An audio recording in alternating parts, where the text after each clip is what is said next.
Good morning, Faith Church. Pastor Mike here, checking in on our Saturday Sabbath prep. And as we move toward Easter tomorrow morning, and what will be a really unique and distinct Easter from so many Easters that we're used to, I want to talk about a few things that I think will help us, particularly if we're intentional about moving in this particular direction, to make the most of this particular Easter. So 3 words that I have for us here this morning as we think about tomorrow. First of all, let me talk about expectations. A lot of times, disappointment in our life is tied to some kind of unmet expectation. And maybe for a lot of us, we're already kind of moving to that place with respect to Easter because so many traditions and so many things that we've done for so many years aren't going to happen tomorrow. And I get it. There's plenty of traditions and things that my family typically does on Easter Sunday that we don't get to do either. And yet, here's my encouragement for you. The expectation of tradition, yes, there's some disappointment in that. But loved ones, what we celebrate, what we remember, what Easter Sunday is really all about, none of that has changed. Because Jesus is still risen from the dead. He is still victorious over sin. He's still conquered all things.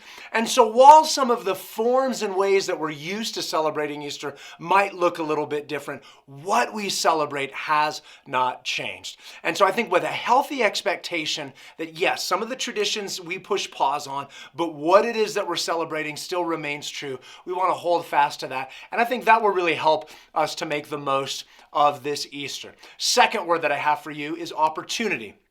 This particular Easter affords us a variety of opportunities that just typically aren't available to us.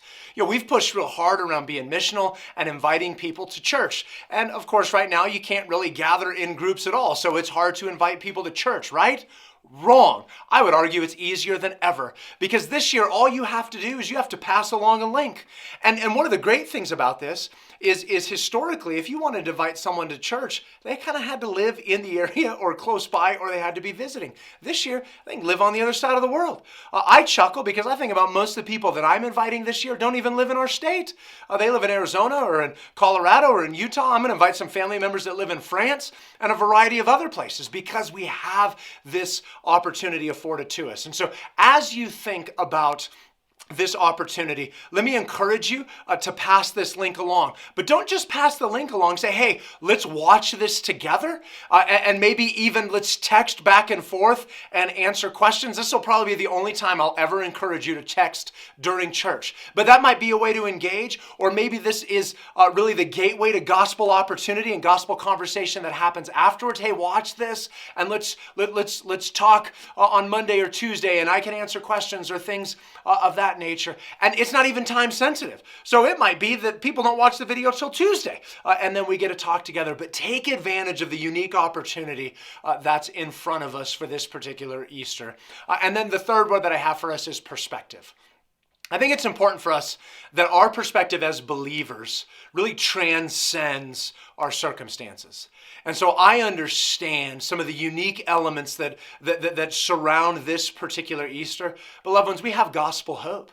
And because we have gospel hope, that transcends the particular circumstances and situations that we find ourselves in as we move towards this particular Easter. So let's put our hope and our confidence in our risen and resurrected Savior. Let's be reminded of the eternal hope that we have in Jesus. Let's be reminded of the hope that we're not held captive or held hostage or in bondage to sin, but that the righteousness of Christ covers us. And so with that perspective, let's be missional with respect to the people that God has put in our lives. Let's have healthy expectations and let's make the most of what God has entrusted to us in this particular season and for this Easter. I love you, Faith Church. Look forward to seeing you tomorrow and know that God has our best in mind. Love you guys.